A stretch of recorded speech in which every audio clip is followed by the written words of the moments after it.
जालन्यात नागेवाडी टोलनाक्यावर 120 टन गोमांस जप्त, 3 कंटेनर पोलिसांच्या ताब्यात, गोरक्षकांची धाडसी कारवाई.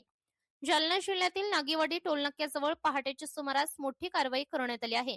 गोरक्षकांनी 3 हवाबंद कंटेनरमध्ये साठवलेले तब्बल 120 टन गोमांस पकडले. त्यामुळे शहरात एकच खळबळ उडाली आहे. या गोमांसाची अंदाजे किंमत 4 कोटी रुपयांपेक्षा अधिक असल्याचे सांगितले जाते. गोरक्षकांनी केलेल्या या जिगरबाज कारवाईमुळे त्यांचं सर्वत्रच कौतुक होत आहे. या प्रकरणी चंदनझिरा पोलीस यात अधिकचा तपास करीत आहेत. आमचे प्रतिनिधी महाराष्ट्र लोकन्यूज चॅनल जिल्हा प्रतिनिधी पवन आव्हाड यांनी घेतलेला आढावा पाहूया.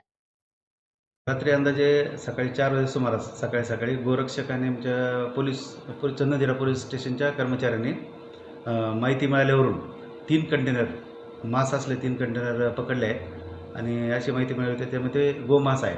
आणल्यानंतर चौकशी केली असता ती पूर्णा येथील एक कंपनी आहे, कंपनी कायद्यानुसार स्थापन झालेली कंपनी आहे. ते म्हशीचंच मांस म्हणजे म्हशीची कटिंग होती त्या ठिकाणी. तो मांस मुंबई मार्गे इतर देशांमध्ये ट्रान्सपोर्ट होता अशी त्यांच्याकडून माहिती मिळाली आहे. तरीसुद्धा आपण व्हेटरनरी डॉक्टर यांना पाचारण करून पंचांसमक्ष ते सील तोडण्यात आलं आणि त्याच्यामध्ये सॅम्पल घेऊन सीएला पाठवून जो नंतर काय निष्पन्न होतं सीएच्या रिपोर्टनुसार पुढील कारवाई करण्यात त्याची ठेवली आहे. साधारण हा मुद्देमाल किती रुपयांचा आहे आणि एकूण क्वांटिटी किती आहे मुद्देमाल? तसं पाकिट पूर्ण मोजले नाहीत, परंतु टोटल माल त्याच्या पावतीनुसार तो 1 ते 1.25 करोडच्या आसपास आहे. आणि क्वांटिटी किती साधारण अशी माहिती मिळाली की 120 टन हा माल घेऊन चालले त्याचं कळतं. ते काही कन्फर्म नाही सांगता ते किती आहे, पण इतकं त्यांनी त्याच्या पावतीवरून असं आहे. बरं, यात काही आढळलं आपण काही कारवाई करणार आहात? हो, बिलकुल सीएचा आल्यानंतर तात्पुरता आम्ही प्रथम स्वरूपात गुन्हा दाखल करू, परंतु खरी कारवाई ज्यानंतर सीएचा रिपोर्ट येईल त्यानंतरच होईल.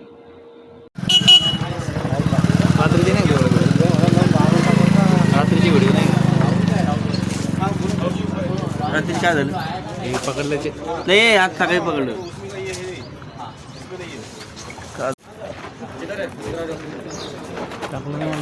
इथं त्यांनी अजून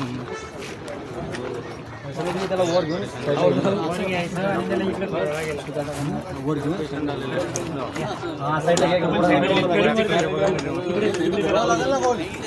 नाही असा बाहेर आहे